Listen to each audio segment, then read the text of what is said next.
साथियों, चुनाव आयोग के अध्यक्ष के चुनाव में ठन गई है उच्चतम न्यायालय और मोदी सरकार में। मोदी सरकार ने वैसे भी आने के बाद, खासकर 2019 के बाद से, बहुत सारे स्वतंत्र इंस्टीट्यूशन, संस्थाओं को अपने वश में करने की कोशिश की है और काफ़ी हद तक सफलताएं भी पाई हैं, जिसमें खुद उच्चतम न्यायालय भी है। जहाँ तक हाई कोर्ट्स और लोअर कोर्ट्स यानी निचले अदालतों की बातें हैं, वह तो स्पष्ट है।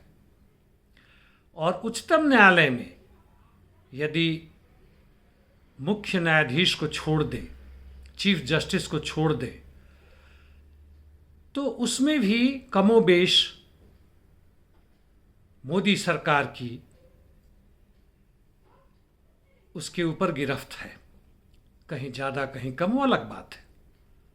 और यह हमें हर वर्डिक्ट में यह पता लगता है, दिखता है और साफ साफ दिखता है कि कोई ना कोई दबाव जरूर रहा है और कुछ इतने ही फालतू के वर्डिक्ट आते हैं जिस पर हंसी भी आती है। वैसे भी आप देख लें तो न्यायालय, जहां तक बात है, हमारे संविधान के अनुसार उसे काम करना, उससे बाहर नहीं जाना चाहिए।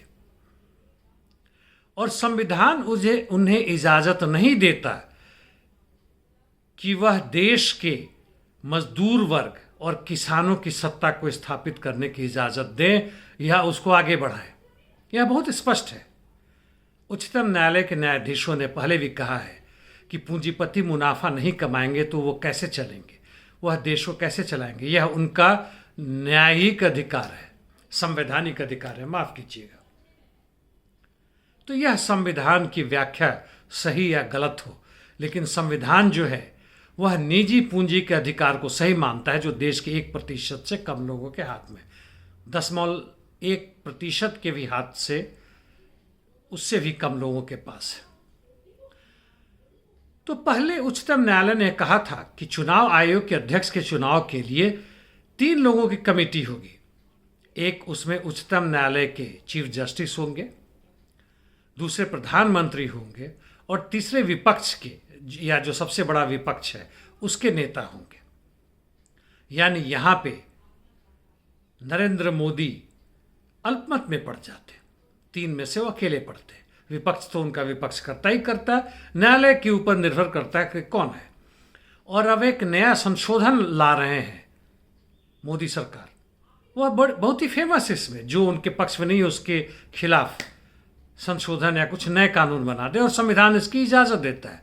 दिल्ली सरकार चुने जाने के बावजूद दिल्ली के ऊपर यहाँ के जो लेफ्टिनेंट गवर्नर है, जिसके माध्यम से भाजपा सरकार दिल्ली सरकार के ऊपर कंट्रोल करती है, यहाँ के प्रशासन, पुलिस, जितने भी, सब उसके हाथ में आते हैं, कुछ छोटे मोटे बातों को छोड़कर। तो यहाँ भी इन्होंने एक नया प्रस्ताव लाया है जो पास हो ही जाएगा। वह यह है कि एक प्रधानमंत्री होंगे, सही बात है, दूसरे विपक्ष के नेता होंगे, यह भी सही बात है, तीसरा चीफ जस्टिस नहीं होंगे सुप्रीम कोर्ट के, बल्कि वह होगा जिसका प्रधानमंत्री मनोनीत करेंगे, यानी अपने किसी मंत्री, अपने किसी खास आदमी के, यानी उनका बहुमत होगा, 3 में से 2 उनका होगा। वैसे ना भी बहुमत हो दोस्तों, तो क्या अंतर पड़ता है। भारतीय संविधान में यह कहा गया है कि भारत एक समाजवादी देश है। ऐसे समाजवाद से तौबा, हमें नहीं चाहिए ऐसे समाजवाद जहां तकरीबन 90% जनता, मेहनत कश आवाम 5 किलो अनाज या सड़क के किनारे मजदूरी या भीख मांगने पर आमदा है जीवन जीने के लिए। ह्यूम पाइप वैसे झोपड़ी में रहते हैं जिसमें कोई भी, अंबानी अदानी को तो भूल जाए, कोई मंत्री, कोई मुखिया तक, या हम या आप रहने को तैयार नहीं है। खासकर इस देश का जो मध्यम वर्गीय या निम्न पूंजीपति वर्गीय जो जनता है, 2 से 5-4% होंगे जो यहाँ के पूंजीपति वर्ग के पीछे चाकरी करते हैं, वह कभी नहीं तैयार होगा। वह रहने लायक है ही नहीं, वह जानवरों के रहने लायक भी नहीं। जो सूअर या जो घर से निकाले हुए गाय भैंस जिस हालत में रहते, उससे बदतर हालत है। ना पखाना, शौच करने का कोई साधन है, ना पानी पीने का। आप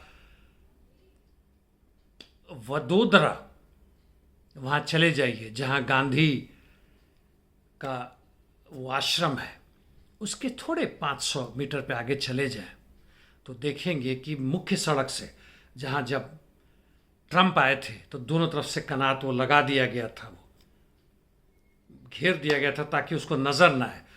काफ़ी गहरे नीचे में जाकर वो पूरे शहर का नाला गंदगी मैला, पेशाब पखाना थूक अखार हो जाता है। उसके साथ हजारों लोग रहते हैं। क्या जिंदगी है, सबका साथ सबका विकास, इतना भद्दा मजाक। विश्व गुरु हैं, इतनी भयानकता, इतनी भयावह स्थिति, औरतों को नंगा घुमाना, बलात्कार और घरेलू हिंसा,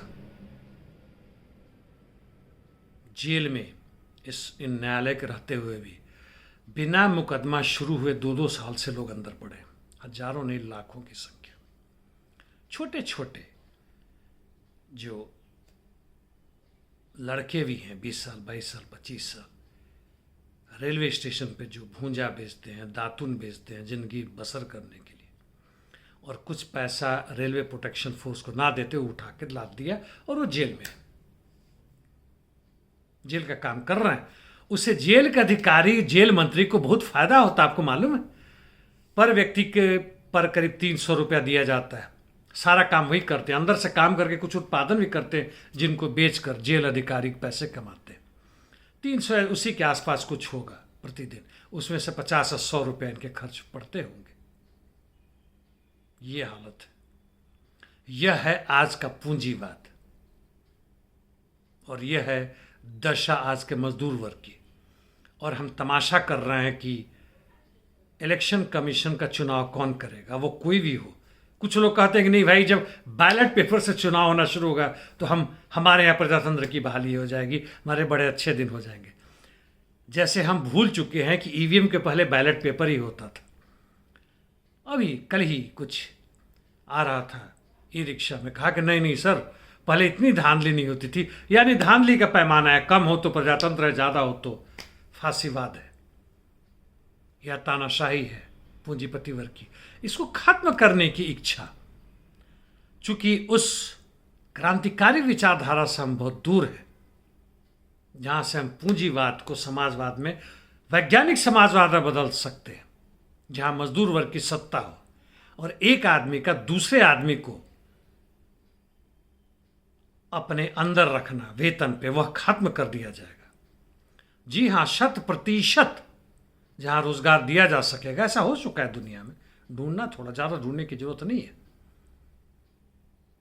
तो ये समस्याएं खत्म हो जाएंगी।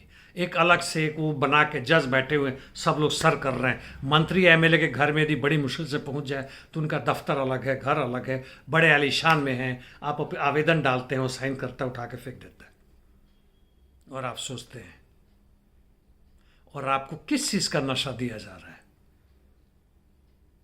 जातीय भेद का, धार्मिक भेद का, देशवाद का। धन्यवाद।